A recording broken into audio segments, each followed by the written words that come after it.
Okay. So let's set this up. Since we're not doing any edits or anything here. This is a volume control probably? No. Oh, this is a little clip. Just on and off.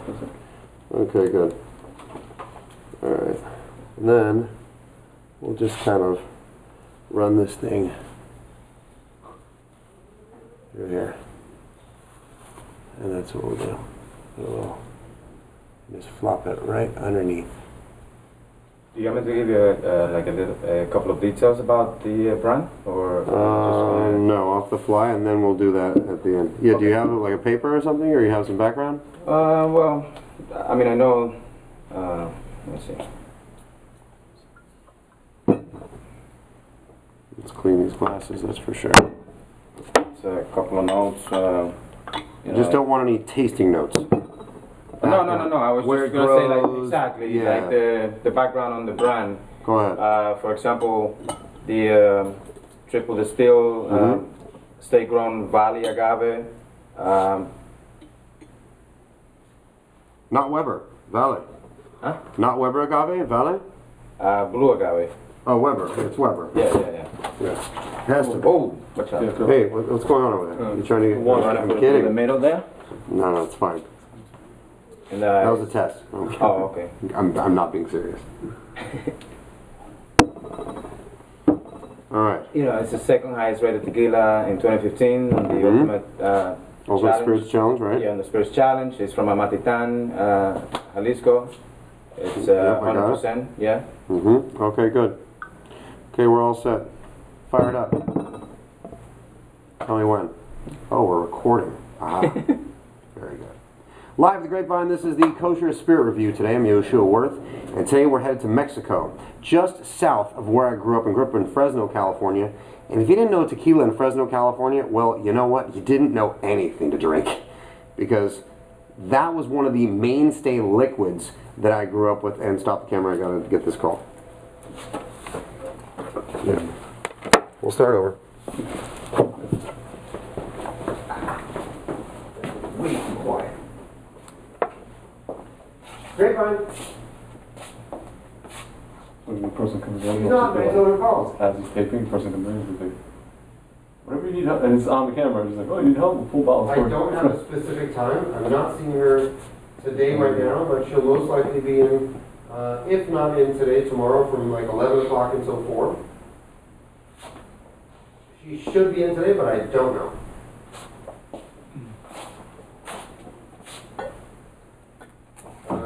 She and my boss, yes.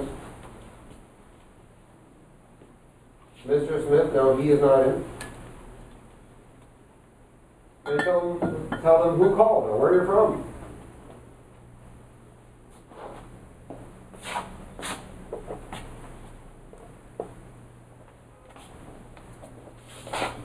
Okay. So does it take I will bring you through to her voice. short clips and then he edit them, or he's just he will literally just roll with the whole thing. The whole thing.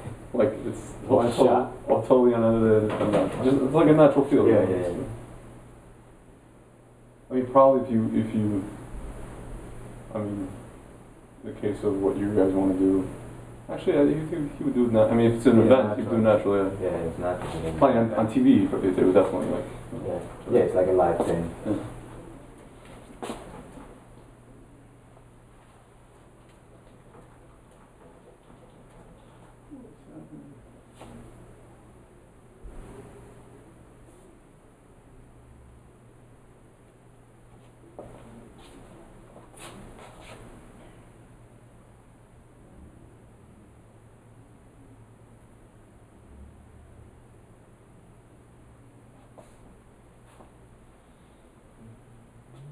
Okay, so this winery, we used to be with Royal. They have their own thing.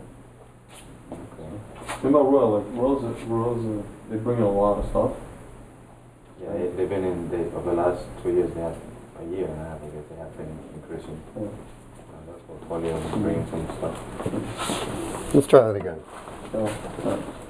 Just turn it on. Turn it on. It's on? That's probably important, yeah.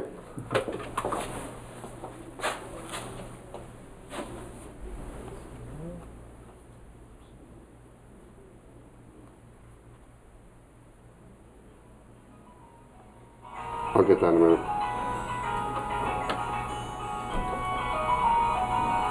Okay, we have music. Go ahead.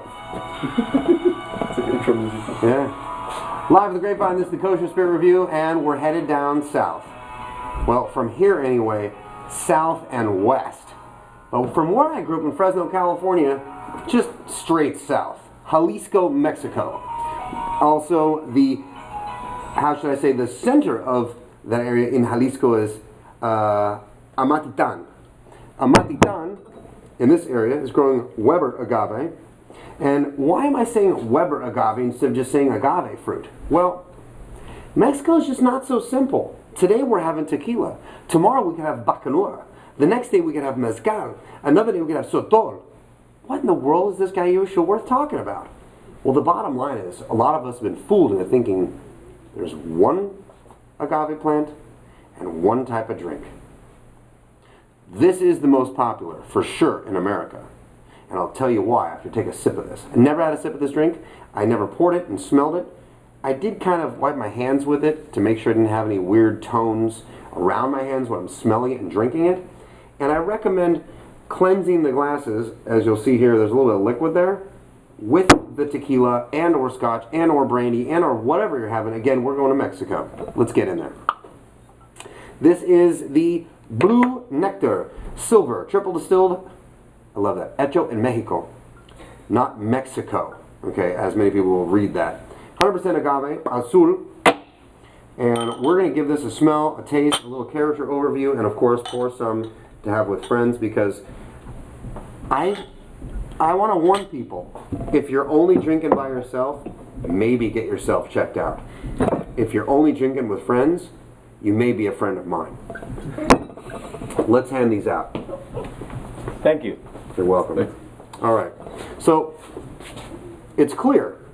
There are darker, like this, looking tequilas. What is that? Those are aged in wood. This is either not aged in wood and or for an extremely short period of time, just to give it a little bit of character. Not sure on this one. I'll do some more research. I'll put it on the bottom of the page and give you some notes on that. Let's give it a smell.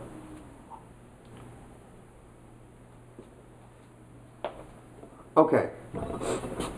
And they call them pineapples for a reason. Imagine someone had just enough chutzpah or adventure to climb up into a pineapple tree before they slop that thing off with a good blade. Along the way, you're getting a little bit of tones from the tree itself, the leaves, and then right as you break off that pineapple, add even a little more sweetness to that fruit. They call them piñas. The center section